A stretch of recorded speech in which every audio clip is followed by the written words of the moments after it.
Olá, amigos! Novamente estamos aqui no Congresso Brasileiro sobre o novo Código de Processo Civil. Então, muito obrigada por me assistirem, os congressistas. Esse texto foi elaborado junto com a professora Denise Reusler, que infelizmente pegou zika e aí ficou impedida de proferir a palestra, e como nós escrevemos juntas os textos, aí eu vim aqui, no lugar dela. Eu sou Gisele Leite, sou professora, sou mestre em Direito, mestre em Filosofia e doutora em Direito. Bom, o que nós vamos comentar hoje, e aproveito já para fazer novamente a propaganda, da obra Novo CPC, anotado, comentado e comparado entre as colaboradoras, tá? Denise Reusler e Gisele Leite, que sou eu, da editora Rumo Legal. Bom, é o verdadeiro 3 em 1, né? Bom, vamos falar de um tema muito polêmico, que é o incidente de colegialidade qualificada, que está previsto lá no 942.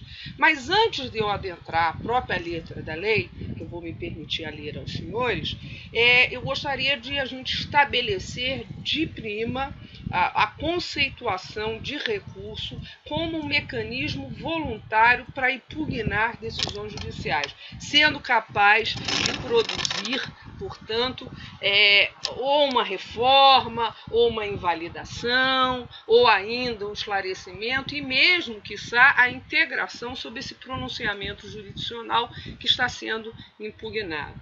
Então, o recurso é voluntário e é movido pela insatisfação dos litigantes, mas nem todo pronunciamento judicial é passível de ser recorrido. Existem as decisões irrecorríveis, como despachos de mero expediente, e há também aquela decisão que releva a pena de deserção, no caso da decisão do relator com relação ao recurso especial, que ele repute prejudicial em relação ao recurso extraordinário. Enfim, existem decisões irrecorríveis, mas a gente não pode confundir a decisão irrecorrível com aquela que é irrecorrível em separado.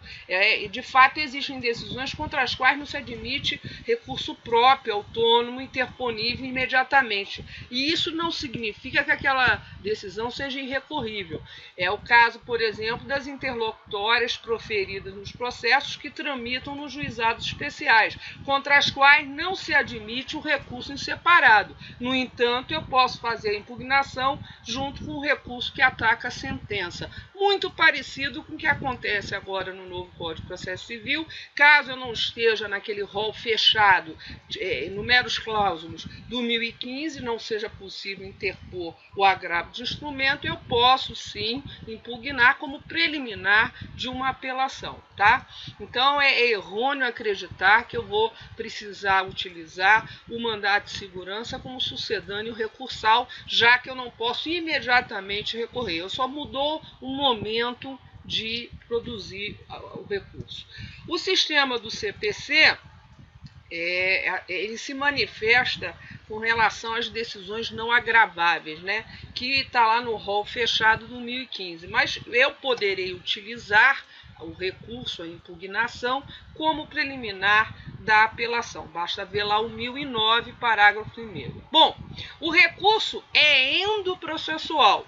Ele não acarreta um novo processo, portanto, ele só acarreta o seu prolongamento. Eis aqui a principal diferença entre recurso e demanda autônoma de impugnação. As demandas autônomas de impugnação, só a tipo de exemplo, a gente tem a reclamação e a ação rescisória. Também é preciso lembrar que no sistema brasileiro vige a taxatividade recursal, que a lei determina um rol expresso, fechado, sobre o que é recurso. E os embargos infringentes eram recursos abrigados no CPC de 1973, a subsistência dele era bastante criticável e, na verdade, ele existia porque existia um voto vencido, um voto minoritário e que dava aso a discutir novamente a questão.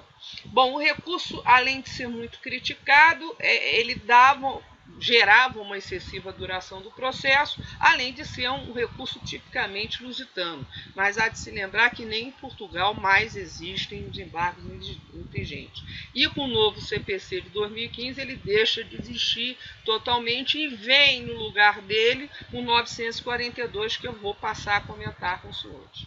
Bom, apesar de ser um recurso muito criticado, a gente tem que reconhecer que ele permite um aperfeiçoamento da prestação jurisdicional, um aperfeiçoamento da jurisprudência, porque abre ocasião para uma reflexão maior sobre as questões trazidas ao tribunal, principalmente com a abordagem do voto divergente lá no julgamento do colegialidade. Veja, no CPC de 2015 extinguiram-se os embargos infringentes, porém apareceu o que nós chamamos agora de incidente de colegialidade qualificada.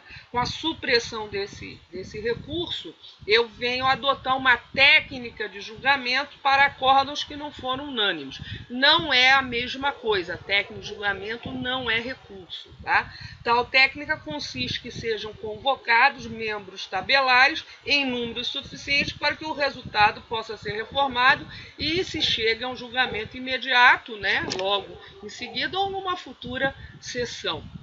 Veja, embora não se trate de recurso, há o que se denomina erroneamente de embargos infringente cover. Tal forma de proceder não fica restrita apenas à apelação e à rescisória. A gente vai ver, né, que há a possibilidade nos outros parágrafos também com relação ao agravo de instrumento quando houver reforma de decisão que julgar parcialmente o mérito. Né? Outra coisa importante é a gente perceber que essa mesma técnica é aplicável no caso do incidente, ela não é aplicável no caso de incidente de assunção de competência, no IRDR, na remessa necessária, né? Veja bem que não é sempre que vai haver o 942. Eu vou permitir de ler a íntegra do 942, né? Quando o resultado da apelação for não unânime, o julgamento terá prosseguimento em sessão a ser designada com a presença de outros julgadores, que serão convocados nos termos previamente definidos no regimento interno, em número suficiente para garantir a possibilidade de inversão do resultado inicial, assegurado às partes e a eventuais terceiros o direito de sustentar oralmente suas razões perante os novos julgadores. Parágrafo 1º. Sendo possível o prosseguimento do julgamento, dar-se-á na mesma sessão, colhendo-se os votos de outros julgadores que, porventura, componham o órgão colegiado. Parágrafo 2º. Os julgadores que já tiverem votado poderão rever seus votos por ocasião do prosseguimento do julgamento. Parágrafo 3º. A técnica de julgamento prevista nesse artigo aplica-se igualmente ao julgamento não unânime em ação rescisória, quando o resultado for a rescisão da sentença, devendo, nesse caso, seu prosseguimento ocorrer em órgão de maior composição previsto no regimento interno. Inciso 2º. Agravo de instrumento quando for reforma de decisão que julgar parcialmente o mérito. Não se aplica o disposto neste artigo ao julgamento de incidente de assunção de competência e ao de resolução de demandas repetitivas, que a gente chama IRDR, e o julgamento da remessa necessária e o não unânime proferido nos tribunais pelo plenário ou pela Corte Especial. Então, sem dúvida nenhuma, o 942 gerou as mais sérias controvérsias, não só porque pelo fim dos embargos infringentes, mas principalmente por a gente ter um mecanismo que será feito de ofício, então não é mais voluntário, não depende da iniciativa das partes, né? E outra coisa, aquela ortodoxia que existia no 530 do CPC de 73, quando a doutrina já entendia outras hipóteses de cabimento dos embargos infringentes, né? Como, por exemplo, no julgamento monocrático do recurso que o relator proferir, né, com relação a embargos de declaração, enfim. Então, se a apelação julgada contra a sentença de mérito monocraticamente pelo relator cabe agravo interno, para o órgão colegiado e, sendo o acórdão desse recurso não unânime, reformando a sentença de mérito, originariamente recorrida, né, pela apelação, caberão, obviamente, os embargos infringentes. Então, o que aconteceu? Nós temos um 942 que amplia essa possibilidade de cabimento.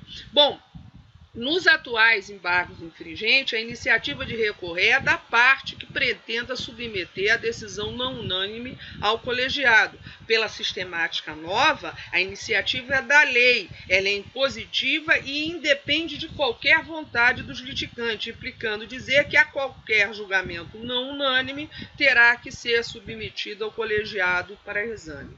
Interessante a gente perceber que esse mecanismo de 942, que gerou tanta controvérsia, ele, na verdade, vem a contribuir para uma uniformidade de jurisprudência. No disciplinamento atual, os embargos infringentes só são cabíveis quando a decisão não unânime que tenha reformado sentença de mérito e pelo novo CPC. Caberá na remessa de todo e qualquer julgamento que não seja unânime. Por qualquer que seja o ângulo que se analise, o artigo em comento nada positivou e nele pode ser encontrado. É um contrassenso na opinião de algumas pessoas. Eu discordo, né? Essa parte do código não foi escrita por mim, por isso que eu estou discordando. Verdadeiro monstrengo, fala o colega, navega contra tudo que inspirou a nova legislação, pois não contribui para a celeridade nem para a simplificação. Eu acho que não se pode cogitar com celeridade processual indo na contramão do aperfeiçoamento técnico do julgamento e do tempo que é necessário para realmente se ter uma uniformidade jurisprudencial, né? E outra coisa importante a falar é que essa técnica de julgamento adotada no novo CPC visa dar maior segurança jurídica em face do número maior de julgadores. Então, há uma relevância nesse sentido. Agora, há uma pequena incongruência quando ele fala que a exigência é que haja, por exemplo, no caso da rescisória, que esteja rescindindo apenas a decisão. Então, aí a gente tem o afastamento da previsão mais restritiva do 530, mas, por outro lado, existe outras exigências. Então, o legislador infraconstitucional, por ter criado uma técnica de julgamento bem mais simples e informal, que a gerada nos embargos infringentes, teria decidido conscientemente alargar o cabimento para qualquer julgamento por maioria de votos, ou então teria havido uma omissão involuntária do legislador, como aponta Daniel Amorim Neves, ilustre doutrinador e processualista, que acredita que é mais possível que ele teria a intenção de não limitar somente no caso de ação rescisória e apelação e agravo de instrumento. Então é forçoso reconhecer que cria-se uma técnica de julgamento muito parecida com os embargos infringentes, mas com natureza de incidente processual e não de recurso. Por isso esse nome doutrinário, incidente da colegialidade qualificada. Qualificada porque ela vai ser oxigenada, ela vai ser trocada e vai submeter ao debate e ao crivo de maior número de julgadores a questão que não é unânime, o julgamento não unânime.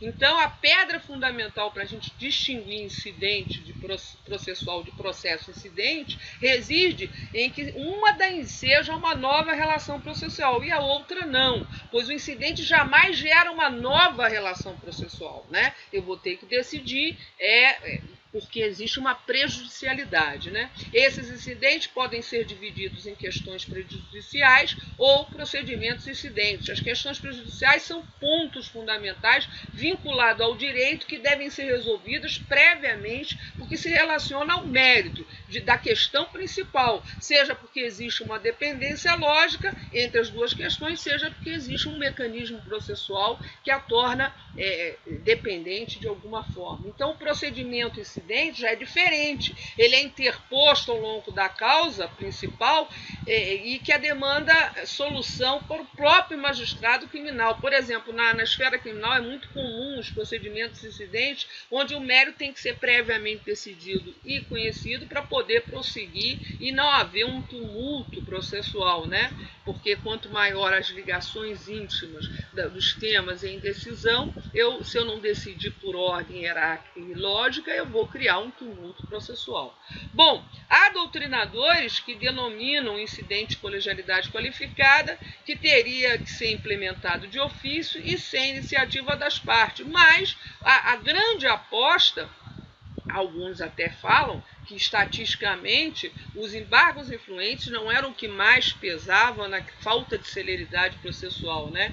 Então eles achavam que não deveria haver extinção, né? Agora, na verdade, o grande objetivo desse incidente é aumentar a segurança jurídica, majorando seu número de julgadores e fazendo que o julgamento unânime venha promover, através dessa técnica, uma maior uniformização jurisprudencial, produzindo uma segurança jurídica, e é aquilo que toda a filosofia do novo Código pretende dar, que é a questão da decisão não surpresa, né? Não surpreendendo os litigantes e não recriminando ou restringindo o contraditório. Vejam que logo no início de 1942 eu coloco aqui que é possível que haja intervenção, inclusive, de pessoas que venham ser de alguma forma afetadas pela questão. Então há espaço, por exemplo, para a atuação do amicus curiae. Então é interessante isso aumenta muito a necessidade de ter um contraditório dinâmico, efetivo. Outra coisa importante, essa celeridade processual pode até ser de uma certa forma restrita, se a gente perceber que a gente admite, né, a sustentação oral dos advogados, né, e a continuação do julgamento deveria ser realizada em outra sessão, salvo as hipóteses de advogados estarem ambos ausentes, né? Então, veja, há uma necessidade nesse caso do advogado ficar monitorando essa questão para ele poder ter oportunidade de fazer a sustentação oral, bem como o amicus curiae, os representantes de classes, categorias, enfim. Então, a interpretação mais provável é que, se houver a imediata continuação do julgamento, provavelmente, já tendo ocorrido a sustentação oral, não se haverá nova sustentação oral, né? Vai ser só apenas uma. Agora, se for em sessão futura, de repente não há nem oportunidade de haver a sustentação oral. Bom, o CPC de 73 admitia o efeito devolutivo dos embargos infringentes, que permite que todos os julgadores que compõem o colegiado votem livremente quando decidirem o recurso, mesmo em sentido contrário ao voto proferido anteriormente, né? Como não há recurso, não há de se cogitarem de efeito devolutivo. Então, não se fala no 942 de efeito devolutivo, porque é técnica do julgamento, né? Resiste-se ainda que há duas inovações criadas pelo respectivo dispositivo legal. A primeira se refere que não há razões nem contra-razões após o julgamento por maioria de votos, devendo os julgadores se valerem das razões e contra-razões do recurso de apelação, ou de agravo, ou de rescisória, e dos fundamentos do autor e do réu, que já estão apresentados e constantes nos autos. Então, serão logicamente revogadas as previsões regimentais que renovam totalmente o órgão judicial, né, a respeito dos embargos infringentes, de forma que os julgadores que estiverem envolvidos no julgamento não unânime anterior não venham participar novamente, né? Por derradeiro, já fechando o nosso papo, é conveniente lembrar que o contido no 1045 do CPC de 2015, que informa que as regras do CPC, que se aplicam imediatamente aos processos pendentes, bem como as antigas regras sobre os procedimentos sumários, os procedimentos especiais, que foram revogadas e continuam a valer aos processos pendentes até a sentença final tenha sido proferida, né? Eu quero agradecer a várias pessoas, a Ana Paula, que eu conheci do Congresso, as pessoas foram muito simpáticas, ao nosso papo pelo WhatsApp, quem puder adicionar-se seria muito interessante, e mais uma vez eu faço a propaganda aqui explícita do novo CPC, anotado, comentado, comparado, da editora Rumo Legal. E também há um livro que eu da qual eu participei, tive a honra de participar, a análise doutrinária do novo CPC, sobre a coordenação do professor Alexandre Ávalo, da editora Contemplar. Ambas editoras têm sites, vocês podem acessar e podem até comprar via internet. Ademais, coloco o meu e-mail à disposição dos senhores, é professora, por extenso, giseleLeite@gmail.com.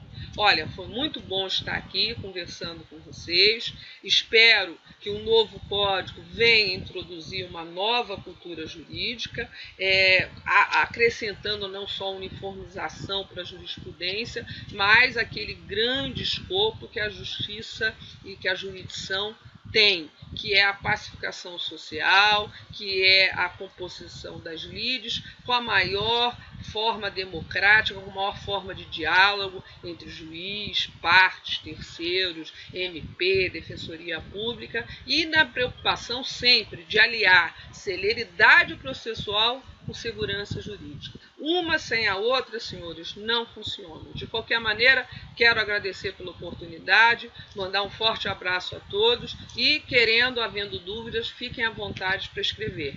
Um abraço, até logo.